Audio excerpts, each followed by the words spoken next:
Hi there, welcome to this latest revision webinar, and this session is going to be quite a short, intensive session, just looking at the economics of exchange rates, and in particular how a change in the value of a currency can have an effect on key macro objectives. Exchange rates is part of monetary policy, so if you're revising interest rates, the Bank of England and all that kind of stuff, don't forget to include exchange rates as part of your revision. How do you define an exchange rate? Well, the obvious way is to say it's the value of a currency in the market, the rate at which one currency can be exchanged for another. So £1, for example, might buy $1.60. A good way of defining it is to say it's the external value of a currency in the market. So here's an example. This is pretty up to date. Follow the green line here. We see that this is the value of the pound against the US dollar. Crucially, the pound fell quite sharply during the recession time in 2008, 2009, but then stabilized a little bit. And basically from 2010 to 2013, not a great deal happened to the pound-dollar exchange rate. It did move around a bit. Essentially, it was averaging around $1.60. And in 2013, 2014, the value of the dollar fell against the pound. The pound was appreciating against the dollar. Let's see if we can show this on the diagram here. The pound is appreciating against the dollar here. Okay. Then in the second half of 2014, the pound started to fall against the dollar. Let's go back to the chart. The pound started to depreciate against the dollar. So what's quite interesting here is that in 2014, we saw the pound appreciating. That might have been of interest to examiners, or the economics of a stronger currency. But actually, since the autumn of last year, the pound has been falling quite sharply against the dollar. It's now down around $1.50. In fact, it's close to the lowest level it's been for nearly 5 years. So that's the pound against the dollar. Key point, which I've flashed up in the presentation already, is that the UK operates with a floating exchange rate system. External value of the exchange rate is driven by the market. It's the supply and demand for pounds in the market that determines the value. The UK doesn't have a fixed exchange rate. So actually the pound is left to find its own level in the marketplace. You can see this in the next chart. It shows the pound against the euro. Now here we see a different feature. So again, the pound fell quite sharply against the euro from 2007 through to 2009. There was a moment in 2009 when we actually felt the pound could reach parity against the euro. £1 would buy €1. Actually, since then, there's been a gradual upward movement in the pound. The pound's been appreciating against the euro. That appreciation has been gathering pace just over the last year or so. If you can see the chart here, the pound buying more euros. We're nearly up to €1.40 now. The pound is now at its highest level against the euro since the recession of 2008. So this is quite interesting. We have a situation where the pound is falling, depreciating against the dollar, appreciating against the euro. Quite interesting economics. Oftentimes in an exam, you'll be asked to think about how a change in the currency affects macroeconomic objectives. So I'll put this slide up again. This slide basically is there to remind us of what these key objectives are. Price stability, keeping inflation close to 2%, trying to grow real GDP, trying to create new jobs, trying to improve our trade balance. Change in the exchange rate could have an effect on one or more of these macroeconomic objectives. The really smart, well-revised, really top-level AS student is able to explain and analyze how a change in the exchange rate could feed through to these objectives. But he's also able to evaluate the effects, and we'll do that in the next 5 minutes. So how does a lower currency, for example, affect the key objectives? Trade, growth, inflation, and jobs. Here we're talking about a fall in the pound. We're discussing a depreciation of the exchange rate. So one of the obvious things you'd expect a student to think about would be the possible consequences for inflation. There's various effects here. Most likely effect is that if the pound depreciates or falls in value, then the things we have to import, the copper, the rubber, the oil, the food, those things will become more expensive when priced in sterling. So a weak currency, a falling currency, can often lead to a rise in cost push inflation. Countries with weak currencies nearly always have higher inflation than those with stronger currencies. The second consequence is what happens to export demand and the net balance of trade, exports minus imports. Well, here should be a positive effect if the currency is weaker. If, for example, the pound is falling against the US dollar, it should be cheaper for British firms to sell their goods and services in American markets when their products are priced in dollars. So a weaker currency, in theory, should lead to rising export sales and over time, hopefully improve our trade balance. And as you know, Britain is running quite a sizable trade deficit at the moment. The third area is how the exchange rate feeds through to jobs, real output and jobs. So in theory, if the pound is weaker against the dollar, for example, and we sell more exports, imports from the States become more expensive, the net balance of trade will improve. That's a stimulus to the economy. A few years ago, the Bank of England did some research suggesting that if the pound fell by, let's say, 10%, that had a similar effect on demand as a kind of 2% fall in interest rates. So keep that thought in mind, everybody. The depreciation in the pound is effectively a monetary stimulus for the economy. If the pound is weaker, it does a little bit of the job that lower interest rates might be expected to do in the circular flow. And hopefully, if exporters are selling more overseas, or selling more cars in the States, or more American tourists are coming to the UK, then our export orders will rise, profits will grow, and that could provide a boost to the labour market. We need to employ more people, but also could provide a significant boost to investment in the export industries. So this slide tries to capture for you 3 ways in which a weaker currency could affect those key macro objectives: inflation, trade balance, GDP, and jobs. Here's another way of just looking at it. Let me take you through it. If the pound falls against the dollar, it makes the price of UK goods and services, the price of imported goods and services go up, priced in pounds. Keep in mind, for example, that oil and gas and copper and many of the commodities are priced in US dollars. So if the pound is weak against the dollar, it's going to cost us more to buy those goods and services. In theory, it should make exports cheaper overseas when priced in dollars. Now, if those prices change, we should expect a change in quantities, in volumes, in sales. So hopefully import sales will go down because they're more expensive. But on the other side, one would hope that British exporters will be able to increase their sales overseas. If that happens, it feeds through to domestic production. That should go up. In theory, the trade deficit should go down, and it'll go down by much. And in theory, a lower pound should create more jobs. So a depreciation of the exchange rate, in theory, should be a stimulus to the UK economy. However, key point here is we need to be able to evaluate what happens when the currency changes. So again, let's stick to the idea that the currency is falling in value. So for example, the pound is weaker against the US dollar, or for example, against the Chinese yuan or the Japanese yen. Start with that.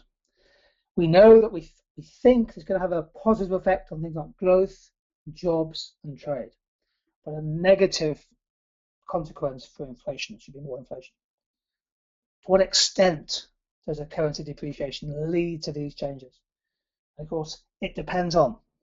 I'm sure that's a phrase you've come across in revision. It may well be a phrase your teachers have told you to use in the exam. The effects of a currency change depend on. And as soon as you start thinking in these terms, then you're evaluating and you're going to be getting higher marks. What does it depend on? Well, of course, it depends in part on our old favourite, the one that I know students love to write about. It depends on the length of time lags. It's going to take some time for businesses to take advantage of the cheaper exports and sell more overseas. Might be a length of time before consumers notice that imports are more expensive and they change their spending habits and behavior. So we're never sure what the time lags are. And it could take between 6, 12, 18 months, for example, for an exchange rate change to have a significant effect. So get the time lags out of the way, everybody. We've mentioned that. Let's move on to some more important stuff. The second key point is, to what extent has the exchange rate changed? What's the scale of the movement? Is it just a 1% change, or 5%, or a 10% change? This is quite important, and it gives you a great chance in the exam to go back to the data, okay, to go back to the charts or the tables that were given to help the examiner and to score those all-important application marks. So let's go back to our two charts. Left-hand side, the pound against the euro. Euro's gone up, pound's gone up quite a bit against the euro in the last year. Right-hand side, the pound against the dollar. If I was in the exam, I'd be thinking, right, I'll get my calculator out here. I want to calculate the percentage change, for example, from 2013 to 2015 against the euro. I need to work out the scale of the change. And you'll find it's probably at least a 10% change there. The pound is falling against the dollar, but how far has it fallen? So scale does make a difference. Third point is to think about whether the change in the exchange rate is basically a temporary thing. Is it going to last maybe a few months, maybe up to a year, or is this a long-term change, a persistent change in the value of the exchange rate? Let's go back to our charts again. So it looks as if, reading the left-hand chart, seems to me as if the pound has been appreciating against the euro for quite some time. Basically, since 2009, the pound has been climbing in value against the euro. How far can it go? Will it get up to €1.50? It was in 2007. That looks to me as if that's a kind of underlying change, partly because of the economic problems in the Eurozone, which we know about, also this huge quantitative easing program just introduced by the ECB. So if you're a British exporter and you're trying to sell into European markets, good evaluation. So actually, maybe you have to learn to live with £1 at €1.40 for the next 2 or 3 years. Who knows where it's going to go next? If you look at the right-hand side, the pound against the dollar, harder to come to a view. The pound was fairly stable from 2010 to 2013. Then it went up against the dollar, then it's gone down. So the evaluation point here is the pound is quite volatile against the dollar. It's hard to work out a permanent change. Our fourth evaluation point is, I think, really important. This is what I would stress with my students if I'm teaching the exchange rate. The exchange rate changes the prices of goods and services. It alters the price of imports in our country. It changes the prices that foreign consumers might pay in overseas retail malls and showrooms and sales fairs. But the idea that businesses are just a meek, passive recipient of these changes can be questioned. Businesses can respond to exchange rates. So if the pound is strong against the euro, in theory, this makes it harder to sell into the German market or into France. But if you're a UK business, you're going to do something about it. You're going to look at your costs. You're going to look at your research and your investment. You might even cut your prices and take a hit on profits to keep the sales high. It's really important in a question about exchange rates to ask the question, the effects, well, they're going to depend on how businesses and consumers respond. In particular, whether businesses are flexible in terms of their pricing. Fifth point is to think about the second round effects.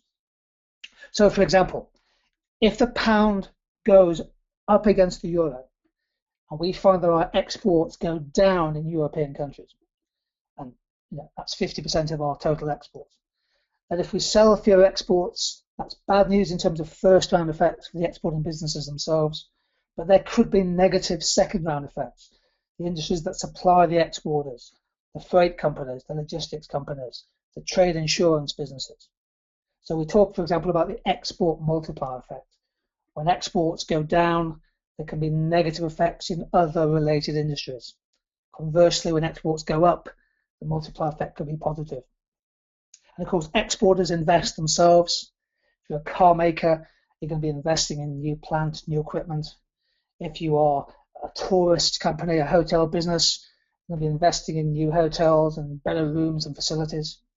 So if your demand is falling, for example, because your exchange rate is pretty strong and foreign tourists aren't coming to your venues, that might cause you to cut back on investment. We call that a negative accelerator effect. So keep in mind that a change in the exchange rate can have second round effects in the circular flow. The final point, and this is a kind of subtle evaluation point really, but it's made often by really, really smart students. The effect of an exchange rate change does depend on when the currency change takes place. If, for example, you have a fall in your exchange rate and you're just coming out of recession, that can be a really useful kickstart, not just your export industries, but to the wider economy. And it's unlikely, if you're just coming out of a recession, that higher import prices are always going to feed through in terms of higher inflation. Equally, your pound might be rising against the euro, for example. It makes it tough to sell to European markets, but that could be happening just as the European economy is starting to recover more strongly. In other words, their cycle is changing, in which case British firms might be able to take advantage of that.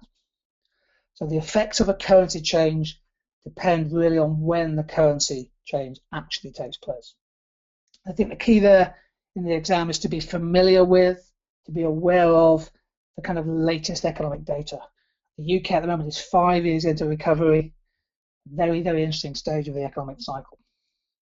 Most important evaluation point I want to make to you tonight is this one, that we tend to focus when the exchange rate changes on how it affects the price of exports, the price of imports.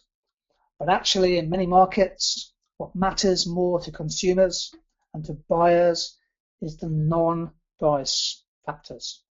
The quality of the product, the design, the functionality, the branding, the logistics. Businesses with high value, high quality products, well, the demand for those tend to be inelastic because of the quality of them, and actually that makes the demand less sensitive to any change in the exchange rate. Non-price factors are really key in determining the consequences of a change in the exchange rate. A little bit of analysis to finish with, again going back to our ADAS. Sometimes students miss this out. This example here, we're going to take an appreciation of the exchange rate. I'm just going to twist a little bit. Spent most of this session looking at the depreciation. This diagram, I'm going to talk about appreciation of the exchange rate. So our case point here would be the pound going up against the euro from, let's say, €1.30 to €1.50. Other things being the same.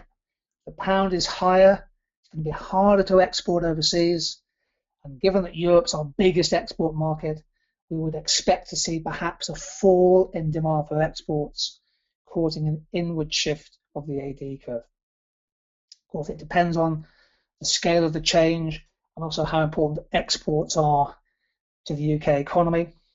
Another evaluation point is whether UK exporters could maybe switch their sales to another country.